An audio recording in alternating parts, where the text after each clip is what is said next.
that pain, I think just meeting it face to face and walking through that with God and seeing exactly where he was through all of it, that is something that I am so grateful for.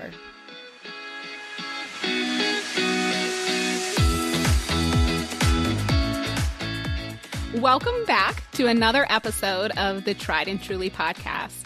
Today, we are joined by another powerful guest, Jenny Luttrell.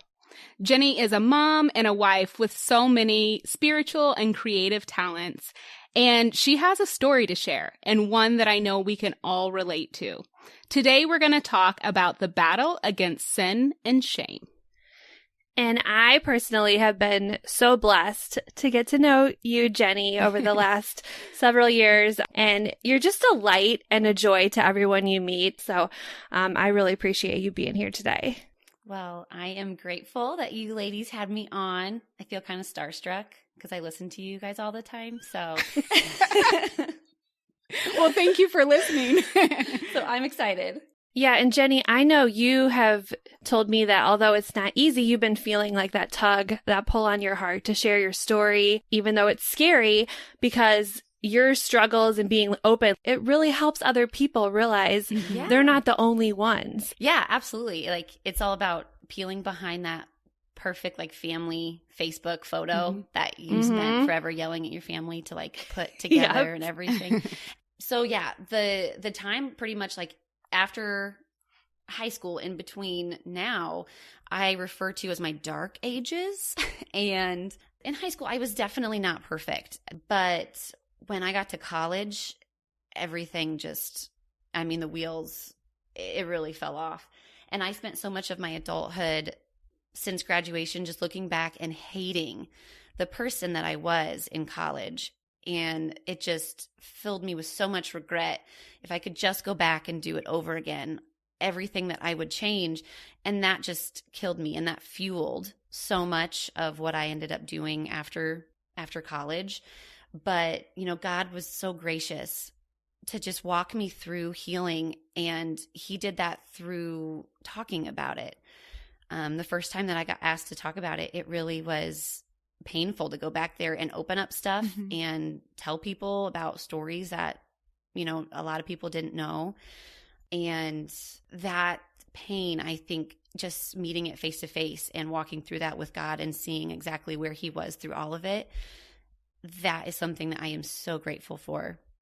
I don't know exactly why, but when I got to college, my mom dropped me off and it was just like, whoa, freedom. You know, this is like the movies. We've been raised to know that you're in college and it's time for you to just let loose. This is what college is about. Class is a second thought. You're here to party and that's it. And so that's what I did. I mean, I was probably an hour after my mom left and I was drunk. I woke up the next day. I mean, I couldn't tell you what we did that night. And looking back, I mean, it literally just started there and it did not stop. And it was just one drunken night that would kind of just melt into the morning after, and then it would go into the next to try and feel better. It just was a time period that, looking back on, I could not get out of. And I did not even realize how dark and I think maybe lost I felt because before I left for college, I knew Jesus and I went to church and I did all the things, but I didn't know how to have a relationship with Jesus. And I just didn't know that I didn't know that. And I think that all of us as adults now, I mean, we probably have that period in our life where it's just plagued with sin or self-pleasure or seeking attention from others. So I'm just wondering, Jenny, like, how did you break the cycle? Like, what kind of triggered that for you? And then how did you break it?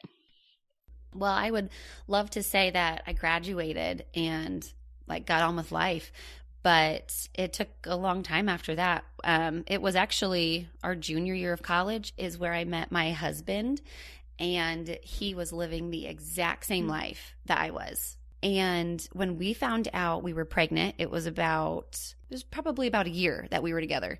And at that time we were really struggling. We were on food stamps and WIC checks, and, you know, had a conversation one night between like, this is what we've got left. Are we going to do electricity or groceries?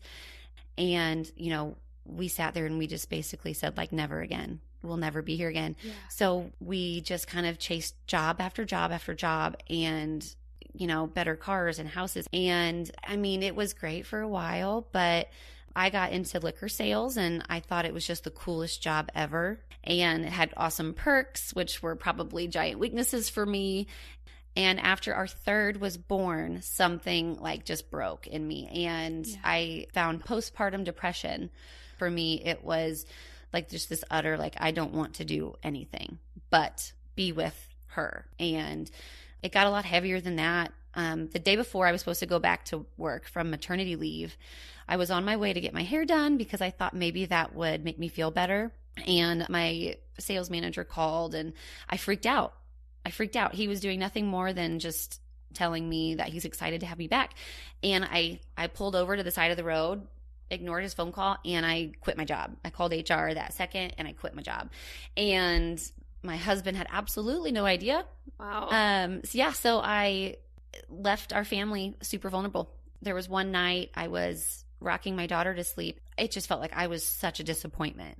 Like, it was almost like everything playing back all at once. Like, how did I get here? You know, I felt like I was such a disappointment to my husband and to my family and to my kids.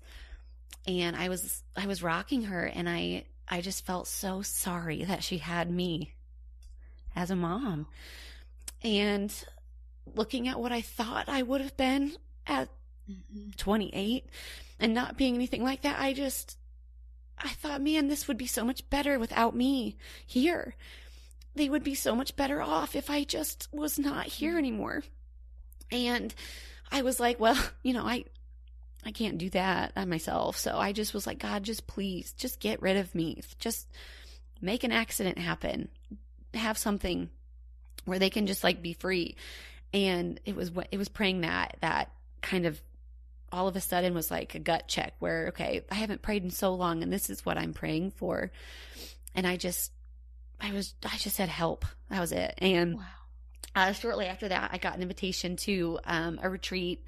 It's a 4-day retreat known as the Great Banquet, and they've got different names for it now, but it was scary. My sister had gone, and I thought it was going to be just like a cult kind of thing. Like, okay, we're just going to go there for 4 days. And like, she went through it and was super changed, right? And I was like, I don't know what they're doing there, but whatever, it works, so I'll go.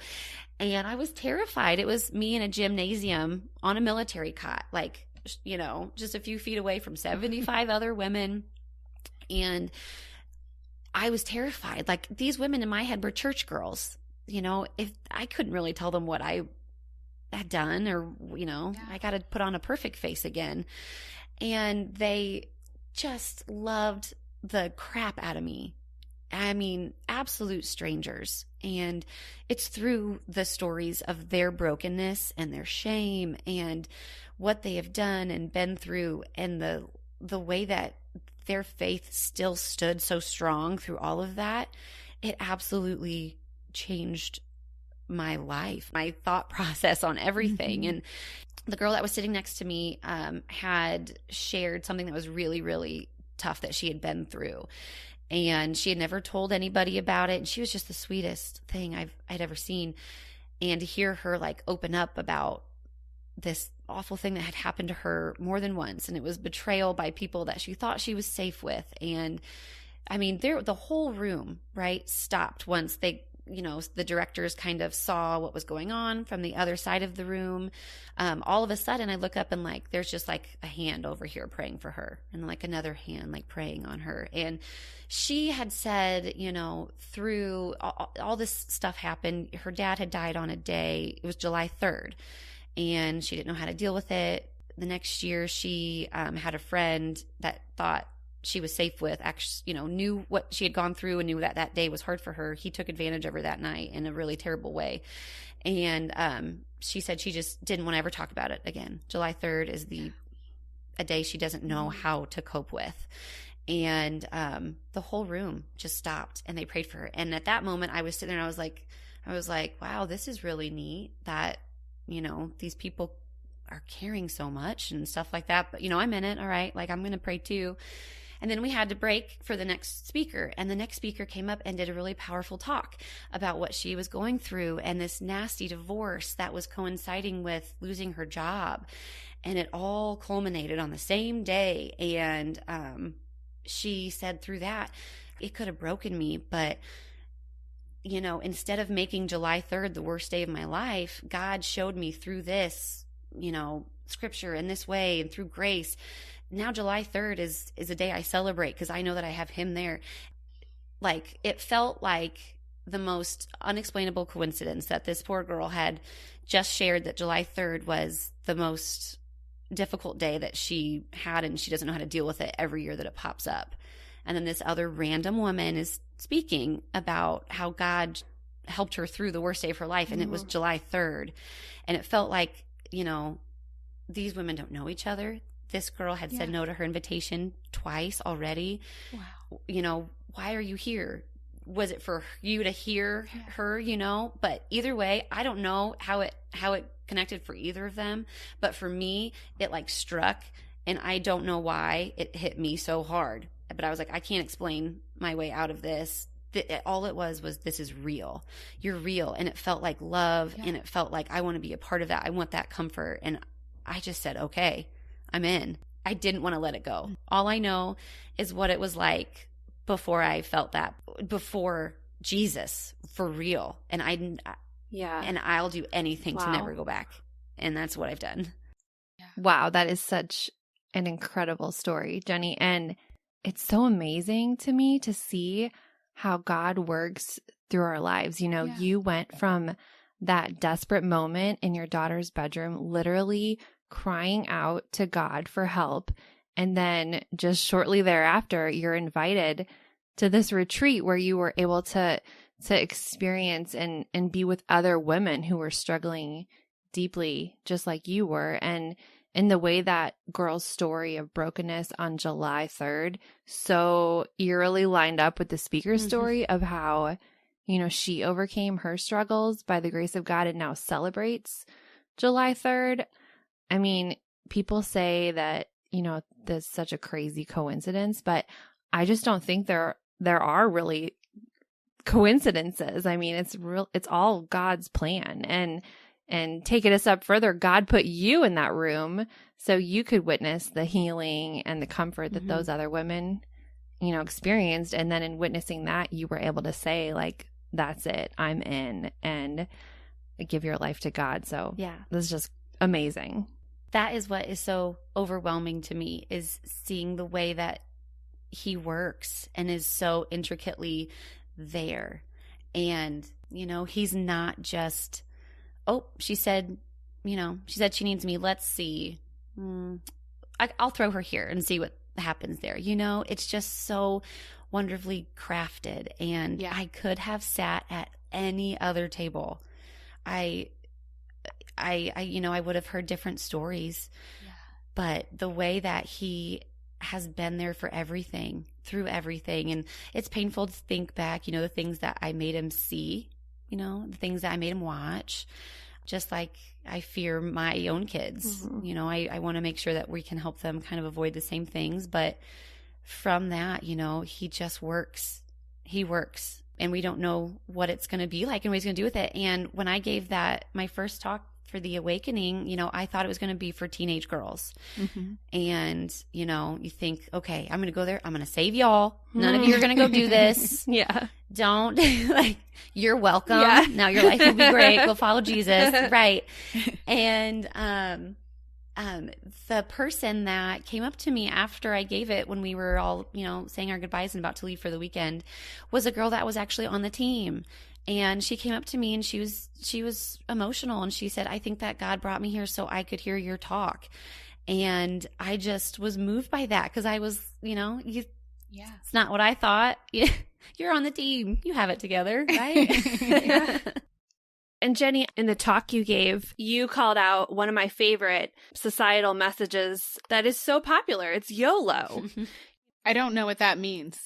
YOLO. I don't know what it means. Lori. What does it mean? Lori, it means you only live once. So essentially, do whatever you want. Do whatever makes you happy, because YOLO, you only live once. I feel so old. I had no idea. It's tough to be this hip. I was going to spell it out because I figured if my mom was listening, she would want me to spell it out. But now, Lori, you needed it spelled out. So your mom and I have something in common. And I take that like as such a great compliment. Two of my favorite people, but don't know what YOLO means. But it's probably a good thing because honestly, nowhere in God's word does it say YOLO. Nowhere does it say pursue your happiness at all costs. Yeah. In fact, it says the opposite in Matthew 16:24. Jesus tells us that if you want to be my follower, you must give up your own way, take up your cross, and follow me. Doing what we want to do all the time, it doesn't usually turn out very well. Like, I want to know, Jenny, what's your response to, society telling us to just do whatever we feel like, do whatever makes us happy, YOLO? I would say, like, how dare you? How dare you limit me? Honestly, because in saying like, go do what makes you happy, like focus on you. I mean, sure, there's like little truths in that, but not fully. Telling me that, go do what makes you happy to live the best life ever.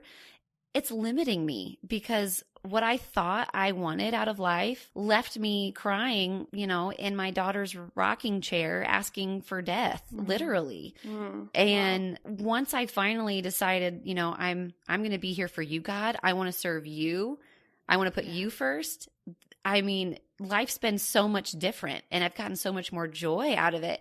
And I'm doing things I never thought that I would do. It never would have been on my radar or things that I would ever be equipped for. And if I would have told me that 5 years ago or 10 years ago, I'm going to try and be, in women ministries, like me would have been like, what? It sounds so boring. Right? But it's just something that I can't get enough of. So, I mean, society, you have nothing. And I think people who are non-believers or are looking to maybe they're looking to find faith, right? They look at people who call themselves Christians and they're like, I know what you did in your past. You're a sinner, or like decisions we're making now. Like we still live in sin. And I want to scream to people like, I know I'm a sinner. That's why I needed Jesus. And I'm still a sinner. And that's why I need Jesus. But I think we feel like we have to hide behind it and feel shameful for our sin. But in Hebrews 4:12 and 13, it's really clear that nothing is ever hidden from God's sight. But, thankfully, he doesn't want us to live in that shame. He doesn't want us to hide like Adam and Eve. He offers us freedom from that shame through Jesus and through salvation. And, I find hope in Hebrews 4:16 because it says, let us approach the throne of grace with confidence so that we may receive mercy and find grace to help us in our time of need. And I love that. I always heard grace and mercy. They always kind of went together for me, but I never really thought about what those words mean. To me, I thought they were the same thing. But mercy is you deserve death. Your sin should sentence you to death. And having mercy is you're not receiving that punishment, And it's just amazing to me, with our kids, offering them grace when they make mistakes. It's the same gift that God gives us. And for me, those two words are so powerful. And that's how I can overcome the shame I feel is really just meditating on those two words. And I'm interested, Jenny, and Michelle too, how do you overcome the shame you feel with past sins or present sins? Yeah, you're right about how we can get trapped, I think, by thinking about what other people think of us and who they used to know us to be. And that is something that I think was very scary for me at first. Because a lot of people didn't know I even went away for a weekend. So, what's going on with you now? I just saw you 5 days ago. And, it's like, it's kind of like when Jesus goes home, right? And everyone's like, who are you to talk like this? You're just the carpenter's son. We know you, and that's tough. But I feel like those are chains that are always waiting to wrap themselves around us. Is the enemy is just waiting for the best moment, right? So right when you start to get wind in your sails, it's like he's always there in your ear just to remind you about what you used to do. That shame is, I have found that's the hardest thing to get over, is other people keeping you locked in that prison. I think of who you used to be. I mean, that's tough. But for me, my anchor scripture has been in Galatians 2:20. My old self has been crucified with Christ. It is no longer I who live, but Christ who lives in me. So I live in this earthly body by trusting in the Son of God who loved me and gave himself for me. And it just reminds me constantly, like, I'm just not that person that I used to be by his grace. And I have him with me all the time. And when it says that I live on this earthly body, in this earthly body by trusting in the Son of God who loved me and gave himself for me, I mean, what is everybody else doing for me? You know, that want to hold those chains on me or say I used to be like this or like that. And that's honestly been what I like to go back to. You know, we're not the same people that we used to be. And that's what God does. He's in the business of changing us. And I'm just so excited to be a part of it. I love that. It's awesome. So I think for me, I think the only way to get over our own self and our sin is to fix our eyes on something else, you know. And one of the things that I know, Jenny, you and I have in common, a turning point for me was music and turning on a beautiful worship song. It just brings me a lot of peace, and it helps me to fix my eyes on Jesus instead of thinking about my own sin or shame. So that's been really helpful to me. And I know worship music, Jenny, was one of the things that you really encourage people to do. And so it's not just like you're listening to it on Sunday, you're doing it every day. But I wanted to ask you, like, what other tips do you have to help people build that close relationship with Jesus that you found? Yeah, absolutely. The music is definitely a favorite for sure. And I know that you've said to Michelle that it's cool now that your kids will sing along too and they know the words. Yes. Yeah, I remember hearing someone talk about that and saying, oh, my kids know all the words now. And I just was like, I mean, my kids would never get to that level. And now they do too. And it's really awesome. But yeah, I mean, for me, it's studying and being in the Word every day. And that is something that used to sound intimidating to me. It used to sound like a chore, but it's just so important to how I start the day. And I've even recently started to learn to calm down on a lot of like the devotionals and the topic books and stuff like that, and just get in the Bible, you know, period. Oh, that's good. Yeah. You know, I so often get lost on like, oh, I'm feeling this way. I need to find a book that's based on this or anxiety or stress or parenting. So just getting in the Bible and meditating on that was something that I thought used to be crazy, but just being silent is so helpful. It's just all about what works for you, you know, whether it's 5 minutes or an hour, you know, it's what I need. And then the third thing for me is just fellowship. I was determined to not lose what I had going on, but I knew I couldn't do that by myself. So finding friends to keep me accountable.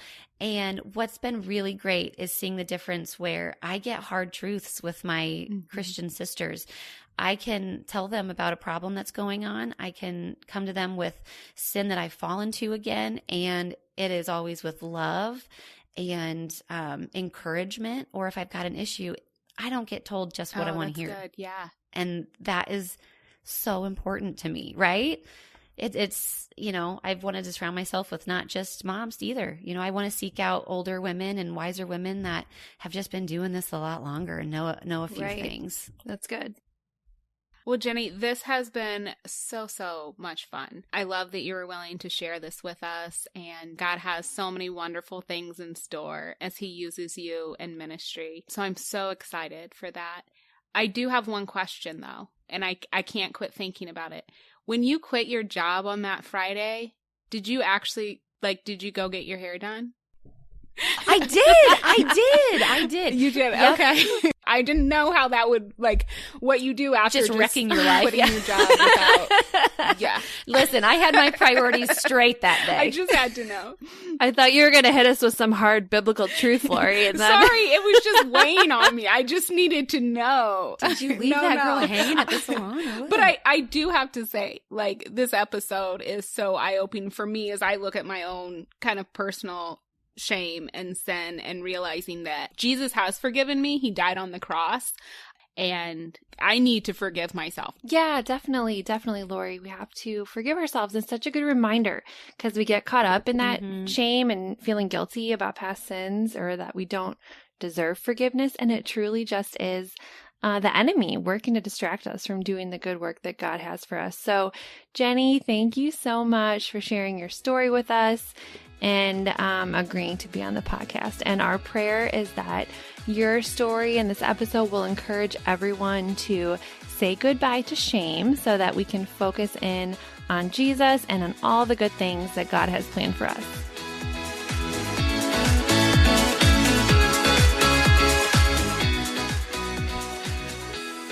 Thank you so much for listening to this episode of the Tried and Truly podcast. Please subscribe and check us out at triedandtrulypodcast.com to connect with us, see our show notes, and much more. See you next time.